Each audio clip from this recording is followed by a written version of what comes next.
Est-ce que vous êtes du genre à vous faire des petites cures de magnésium pour vous booster avant l'hiver? Ou même peut-être de prendre des protéines lorsque vous allez à la salle? Eh bien, si je vous disais que tout ça, ça pouvait avoir des graves conséquences sur votre santé. Eh ouais, approchez-vous mes morues, en fait, grâce à notre cobaye, on va découvrir ce que ça fait de prendre des compléments alimentaires quotidiennement jusqu'à ne se nourrir que de ça. Alors déjà, on va commencer par des petites doses pour finir jusqu'à des quantités beaucoup plus hardcore. On va découvrir d'ailleurs quels sont les effets des compléments alimentaires sur notre corps et pourquoi certaines personnes en prennent tous les jours. Mais aussi comment certaines en deviennent véritablement accros, au point de mettre gravement leur santé en danger, voire de mourir. N'allons pas trop vite, déjà on commence par les petites doses pour voir à quoi servent les compléments alimentaires. Est-ce que vous avez déjà entendu parler du scorbut? Vous savez, en fait, c'est une maladie qui provoque le saignement des gencives, la chute des dents et même la mort. Au XVIIIe siècle, elle touchait beaucoup les marins qui partaient pendant de longues expéditions. Jusqu'au jour où un certain James Lind, en fait un médecin écossais, a fait une observation qui va sauver pas mal de lives. Il a remarqué que les marins hollandais qui revenaient de Méditerranée n'étaient pas atteints de scorbut car ils avaient embarqué des oranges et des citrons venus d'Italie sur leur bateau. En fait, James Lind venait de découvrir que le scorbut, qu'on croyait dû à des microbes ou alors même au froid, était en fait juste causé par une carence en vitamine C. Et comme vous le savez, la vitamine C c'est contenu dans les agrumes, eh bien les marins hollandais qui en bouffaient ne le chopaient pas. Et donc cette histoire nous montre qu'une carence en vitamine, notamment la C, eh bien ça peut être la cause de maladies graves. D'ailleurs, en termes scientifiques, on appelle ça les hypovitaminoses. Et là, vous voyez, du côté de notre cobaye, il s'est fait prescrire par son toubib des vitamines supplémentaires, histoire de se maintenir en forme pour ses nombreuses mésaventures. D'ailleurs, là, vous voyez, si je vous montre cette image, vous allez me dire que elle est tirée d'un film de science-fiction. Et pourtant, vous voyez ce genre de scène où des enfants sont exposés à des rayons UV, ça a bel et bien existé. En fait, ça se passait en Russie sous l'ère soviétique et là, le but, c'était en réalité de les protéger face à une maladie, le rachitisme. C'est une maladie qui est due à un manque de vitamine D et qui touche principalement les enfants qui sont assez petits. Et en vrai, c'est un peu hardcore puisqu'elle va provoquer des problèmes de croissance ou même des déformations des membres. Mais alors, la vitamine D, elle, d'où est-ce qu'elle vient? Elle vient du soleil, tout simplement. Et comme dans certains pays nordiques et certaines régions de Russie, l'ensoleillement il peut être très faible en hiver, certains enfants ont des tendances à manquer de vitamine D. Et donc pour les protéger contre le rachitisme, on leur fait faire des petites séances avec des lampes UV pour combler leur carence en vitamine D. Et donc là vous voyez, mais l'exemple du scorbut et du rachitisme, ils peuvent permettre de comprendre les dangers de carence en vitamine. Du coup c'est pas des conneries quoi. Et là avec l'évolution de la science, des médecins ont donc élaboré les fameux compléments alimentaires afin d'éviter toutes ces maladies. Et là notre cobaye se sent plutôt en forme grâce à ses prises quotidiennes de vitamines sous forme de compléments alimentaires.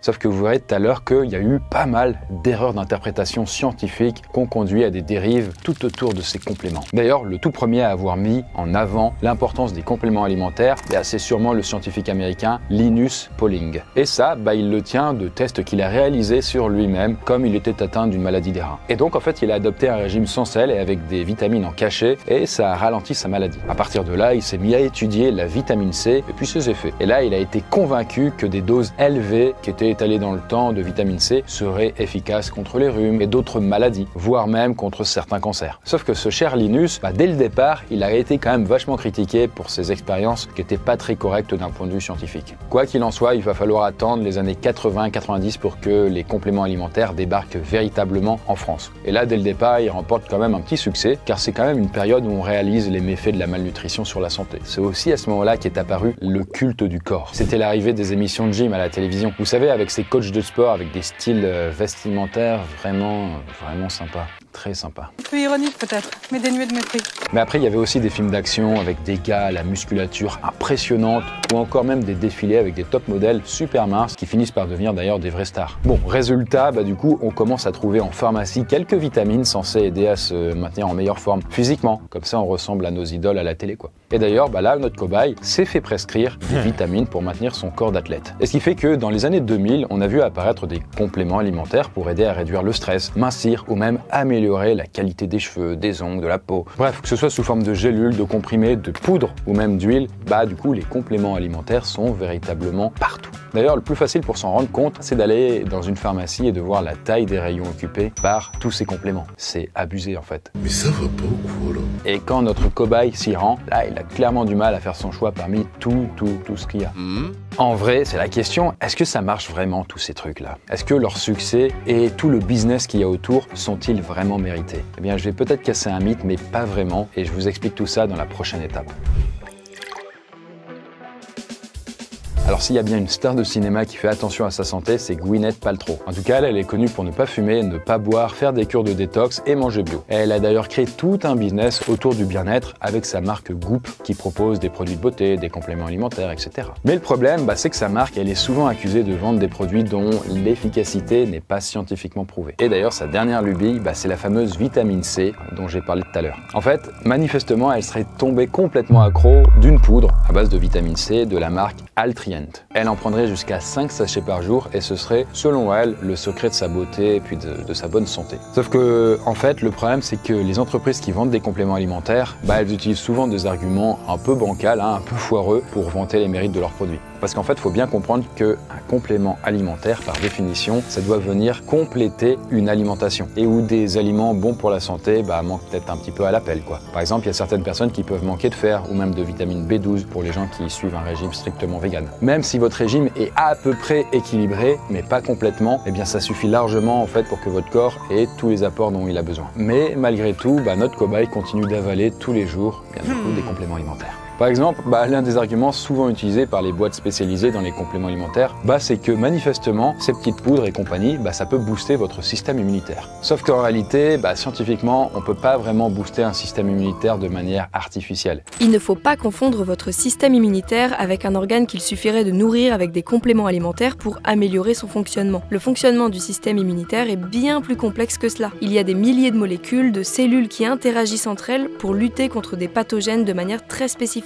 Ce qui implique que l'immunité a besoin de rencontrer le pathogène par l'infection ou par la vaccination pour être réellement stimulée. Bon, vous l'aurez compris, les compléments alimentaires, c'est donc pas miraculeux. En fait, loin de là. Et au final, c'est peut-être un peu comme l'homéopathie. Donc vous savez, les fameuses petites granules qui sont censées guérir, parfois dit-on, de toutes les maladies de manière douce, avec l'idée de renforcer les défenses immunitaires. Et d'ailleurs, en ce qui concerne l'homéopathie, hélas, de nombreuses études ont par la suite démontré que ça reposait pas sur des preuves scientifiques béton, quoi. D'après les recherches, les nombreuses guérisons par l'homéopathie, c'était souvent dû à des coïncidences. C'est-à-dire que quand tu donnes un comprimé de sucre à 100 personnes, statistiquement parlant, il y en a toujours quelques-uns qui vont guérir, mais c'est pas à cause du sucre, c'est dans les statistiques. Et en tout cas, on retrouve le même mécanisme au niveau des compléments alimentaires. Par exemple, en 2024, une étude américaine a été publiée sur le sujet. En fait, des chercheurs ont étudié 400 000 Américains sur 20 ans, tous en bonne santé. Ils ont remarqué qu'il y avait 0 différence de mortalité entre ceux qui prenaient quotidiennement des compléments alimentaires et ceux qui n'en prenaient pas. En fait, de manière générale, toutes les études arrivent quand même à la même conclusion. Les compléments alimentaires n'améliorent pas vraiment l'état de santé de ceux qui en prennent. Sauf dans le cas des personnes qui sont atteintes de maladies spécifiques ou de vraies carences, quoi. En fait, le seul effet positif, et c'est pas rien non plus, mais c'est juste l'effet placebo. Un peu comme pour l'homéopathie finalement.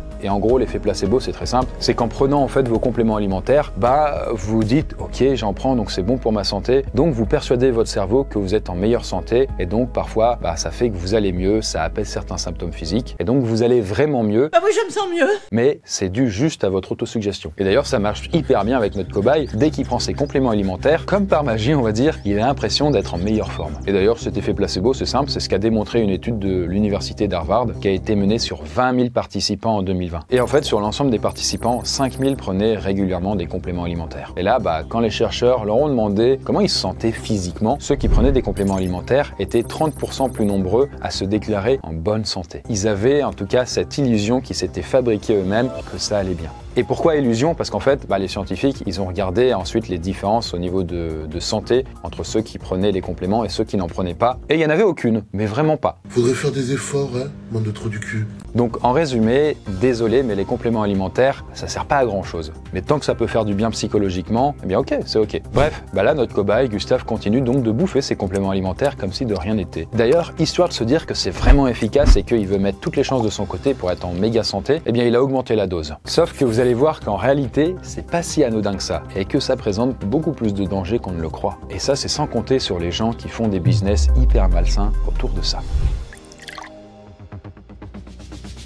Alors récemment, Kourtney Kardashian a fait la promotion sur ses réseaux sociaux d'un remède miracle pour perdre du poids. Merci Kourtney. I've always been the queen. En fait, la dame aurait en effet commercialisé un complément alimentaire censé faire maigrir. En fait, son produit contient notamment de l'orange, tout comme le Morosil en fait, qui est apparemment un produit amincissant qui avait cartonné sur TikTok. Sauf que pour le Morosil, il n'existe que 2 études qui ont été menées par le même laboratoire qui fabrique le produit. Donc là, des médecins indépendants ont donc décidé d'étudier la composition de ces compléments alimentaires. Et ils ont démontré qu'en réalité, c'était pas toxique, c'est déjà ça, sauf que ça n'avait strictement aucun effet sur les capacités à mincir. Et en fait, ce qu'il faut comprendre, c'est que le business des compléments alimentaires, ça brasse beaucoup de thunes. En France, par exemple, les Français dépensent environ 2,5 milliards d'euros tous les ans pour l'achat de compléments alimentaires. À peu près 60% d'entre nous, on en a déjà consommé, c'est quand même plus de la moitié. Et chaque mois, notre cobaye dépense parfois des centaines d'euros en compléments alimentaires.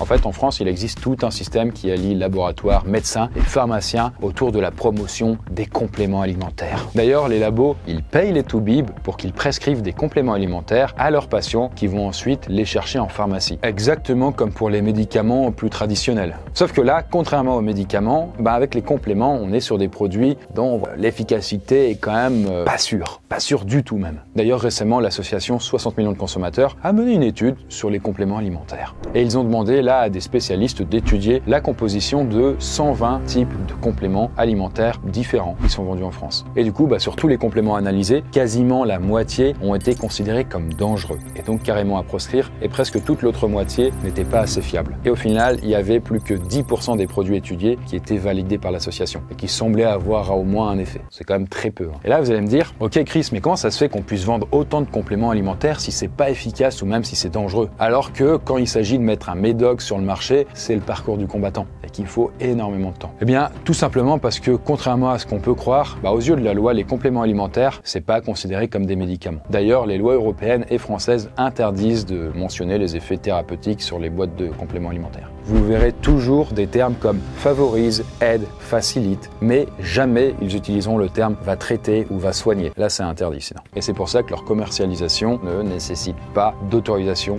de mise sur le marché, contrairement aux médicaments. Et alors, tu vas faire quoi? Et le problème aussi, c'est que en fait, il y a assez peu d'études qui ont été poussées sur chaque nouveau produit. Et d'ailleurs, pas mal de ces compléments échappent carrément au contrôle. Et donc là, notre cobaye, il achète toujours plus de compléments qu'il trouve en pharmacie ou sur le net. Alors, il ne lit pas forcément les étiquettes, ce qui peut être dangereux. D'ailleurs, dans une vidéo, le youtubeur et collègue, Simon Puech, a réussi à pranker des influenceurs. En fait, il s'était fait passer pour une boîte spécialisée dans les compléments alimentaires et il leur a proposé de faire la promotion d'une boisson qu'il a appelée Biosine et qui était censée être énergisante et permettre de régler les problèmes de peau et de sommeil. Là, les influenceurs sont dit ok, banco, ils ont accepté le partenariat commercial sans problème. Sauf que dans la liste d'ingrédients de sa fausse boisson, Simon Puech avait clairement mentionné la présence de Soman. Et d'ailleurs, c'était pas caché. Il demandait aux influenceurs à mentionner cet ingrédient ouvertement quand ils en faisaient la promotion. Sauf qu'il se trouve que le Soman, en fait, c'est un poison ultra mortel. Le pire, c'est que du coup, les influenceurs ont accepté de faire des vidéos de promotion du produit sans jamais chercher sur internet ce qu'était cet ingrédient. En tout cas, ça veut aussi dire que c'est quand même un peu l'anarchie sur le business des compléments alimentaires et qu'il n'y a pas vraiment de régulation carrée qui est fait derrière ça. Et c'est pour ça que là, notre cobaye Gustave, il n'hésite pas à consommer toujours plus de compléments alimentaires dont il ignore la composition exacte. Par exemple, en 2019, le service de répression des fraudes a mené une enquête sur 95 sites internet qui vendaient des compléments alimentaires. Et en fait, c'est simple, mais le taux de fraude s'est élevé à 75%. Concrètement, ça veut dire que la majorité des sites faisaient tout simplement de la publicité mensongère. D'ailleurs, à peu près les 2/3 des sites promettaient des effets sur la santé qui n'étaient pas prouvés et un peu moins de la moitié des sites promettaient de guérir certaines maladies grâce à des compléments alimentaires. Ce qui était faux et là d'ailleurs complètement interdit.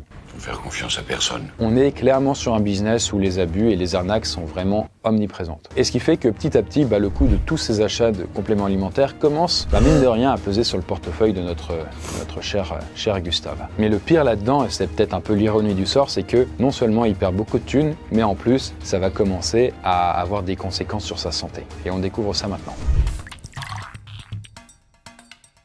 Alors s'il y a bien un domaine où les compléments alimentaires sont super utilisés, c'est dans le sport. En fait, le marché des compléments alimentaires pour le sport en France est évalué à environ 120 millions d'euros et presque la moitié des sportifs consommeraient des compléments alimentaires. Alors pour ceux qui font de la musculation, vous connaissez sûrement les compléments alimentaires à base de prot ou même de whey. Et donc ces produits ils sont censés aider à lutter contre la fatigue ou même à repousser ses limites pendant l'exercice. Et là, notre cobaye en consomme régulièrement pour se préparer physiquement pour ses aventures.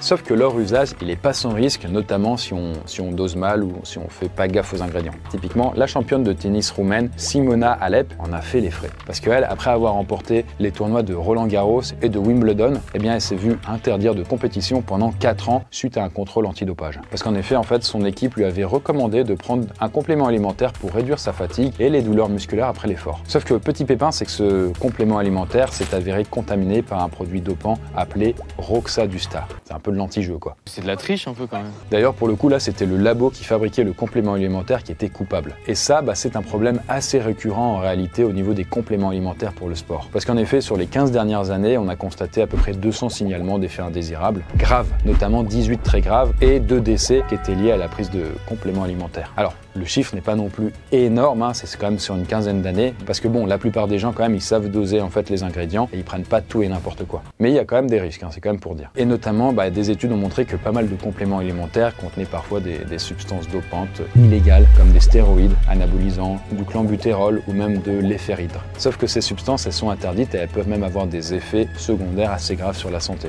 notamment au niveau du cœur. Et en plus de ça, on peut tomber dans l'addiction. Ce qui fait que notre cobaye, il se met à remplacer certains repas par des shakers de protéines pour gagner en muscle. Ce que je prends pour la muscu, whey, BCAA, créatine, oméga 3. La base, je me suis rapproché d'un coach pour essayer la testostérone. Je le travaille pour voir s'il peut m'en avoir. Je commençais la muscu à 16 ans parce que je me trouvais trop mec par rapport à mes potes. J'avais pas trop confiance en moi, je me sentais comme une merde. Je veux avoir l'air encore plus massif et très sec. S'il faut se doper pour y arriver, pas de soucis. Mais en tout cas, de manière générale, il n'y a pas que dans le sport que les addicts aux compléments alimentaires existent. Il y en a un autre, et c'est le milieu de la beauté. En fait, est-ce que vous avez déjà entendu parler de la trend Jello Skin? En fait, c'est une mode qui était importée de Corée du Sud et qui a été popularisée par une influenceuse beauté du nom de Glow with Ava. Et le but, c'était d'avoir la peau du visage hyper élastique et rebondie, un petit peu comme de la gelée. En tout cas, pour y parvenir, l'influenceuse a fait la promotion de gummies. Ça, les gummies, c'est des compléments alimentaires sous forme de bonbons qui cartonnent dans le monde. Et l'ingrédient principal d'ailleurs de son remède beauté, c'est le collagène. En fait, le collagène, surtout depuis ces dernières années, c'est vraiment le produit phare en matière de compléments alimentaires. Sauf que en réalité, ce serait pas si miraculeux que ça. Et je passe sur le fait que les stars en question, elles ont souvent en réalité recours à la chirurgie esthétique et qu'elles disent que c'était le collagène, quoi. Et d'ailleurs, comme notre cher cobaye là, Gustave, a envie d'être encore plus beau gosse, il se met à consommer des gummies au collagène pour améliorer sa peau. Pour faire simple, le collagène, c'est une protéine, et quand on la mange, elle n'est pas très bien assimilée par notre corps. Et surtout, une grande partie se retrouve en réalité rejetée à travers nos urines. Mais il n'empêche, que ce soit pour la musculation, même pour la beauté, faut bien réaliser que certaines personnes deviennent véritablement accros aux compléments alimentaires. Et donc là, notre cobaye prend donc des compléments alimentaires de toutes les sortes et à tous les repas. Et certaines personnes d'ailleurs sont persuadées que, encore une fois, les compléments peuvent les guérir et donc ils en abusent en pensant que ça serait inoffensif. Et c'est d'ailleurs le cas d'un complément alimentaire qui a fait la une des médias américains cette année. Parce qu'en effet, il y a une agence qui était chargée de réguler les médicaments aux États-Unis qui a tiré la sonnette d'alarme. Et vis-à-vis en fait des ventes croissantes d'un produit de la marque Neptune's Fix. Et ce produit-là, c'est censé être un complément pour réduire le stress qui est vendu en ligne, mais aussi dans les stations de service. Vraiment, c'est vraiment partout. Sauf que le problème, c'est que ça a très vite été surnommé l'héroïne de la station de service. Parce qu'en réalité, il contiendrait de la thianeptine, qui est tout bonnement en fait un antidépresseur. Et le truc, c'est que certains Américains sont devenus accros à ce complément-là et ils se sont mis à faire alors des malaises assez graves. Bon, en tout cas, comme vous le voyez, certaines personnes abusent des compléments alimentaires car elles ont le sentiment que ça les aide à se maintenir en bonne santé, quitte même à en prendre en permanence. Notre cobaye, lui également, est devenu complètement accro. Et justement, il est l'heure de découvrir dans notre ultime étape ce que les compléments alimentaires peuvent produire de pire. Peut-être que vous avez déjà maté un certain film qui s'appelle Limitless avec Bradley Cooper. Vous savez, en fait, dans ce film, le héros, il prend une pilule magique pour booster ses performances. Sauf que grâce à elle, il ne ressent plus la fatigue et ses capacités mentales et physiques sont décuplées. Et elles n'arrêtent pas de s'améliorer. Le mec devient alors littéralement un surhomme. Eh bien, il se trouve que la youtubeuse américaine Sydney Reed a décidé de tester dans la vraie vie différentes pilules de compléments alimentaires qui reprennent les mêmes promesses que la pilule du film. Et pour ça, elle a testé sur une semaine plusieurs pilules différentes qu'on appelle des nootropiques ou des smart drugs. Et en fait, la conclusion est un peu nulle, mais à chaque fois qu'elle en prenait, ça lui a fait une montée d'énergie comme quand on boit pas mal de Red Bull ou de café, mais sans plus. Et en fait, l'utilisation de ces pilules est assez répandue aux États-Unis, surtout chez les jeunes étudiants qui, eux, vont les utiliser pour réussir leurs examens. humain. D'ailleurs, des spécialistes estiment que les nootropiques peuvent provoquer des crises d'épilepsie, des accidents cardiaques, voire même la mort dans quelques cas un peu extrêmes. Il existe donc des produits censés améliorer votre état de santé qui sont vendus et qui contiennent des substances méconnues, nouvelles.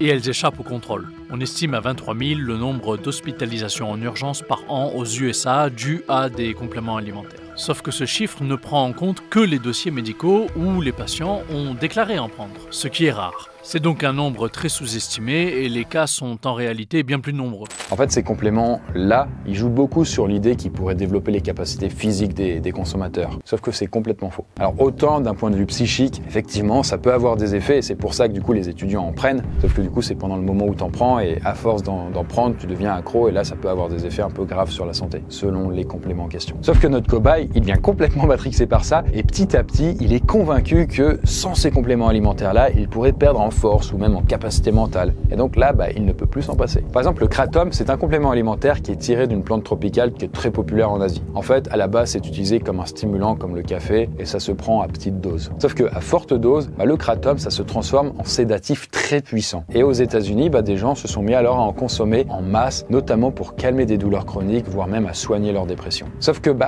comme c'était en vente libre et mal contrôlé, il y a eu des centaines d'overdoses qui ont été dues au kratom dans tout le pays ces dernières années. Et ce qui fait que depuis, les autorités sont sur le point de l'interdire purement et simplement. Et c'est plus l'usage ou l'abus des compléments alimentaires plus que eux-mêmes qui peut être vraiment dangereux. Et du coup, ça devait pas manquer, mais là, Gustave, il a complètement pété un plomb et il a abusé sur les doses. D'ailleurs, il a remplacé la plupart de ses repas par des compléments alimentaires en poudre. Vous voyez, en 2022, un Anglais de 50 ans a failli mourir. Parce qu'en effet, il avait fait une overdose de vitamine D. Sauf que lui, après quelques mois de cure de vitamines, il a été voir son médecin pour se plaindre de vomissements récurrents, de crampes, d'acouphènes ou même de sensations de soif permanente. Là, son médecin, il a fait wow, c'est quoi ce bordel? Et il l'a fait hospitaliser. Et on a alors découvert qu'il avait consommé 400 fois la dose quotidienne de vitamine D recommandée. C'est quand même beaucoup, 400 fois. Mais c'est beaucoup trop.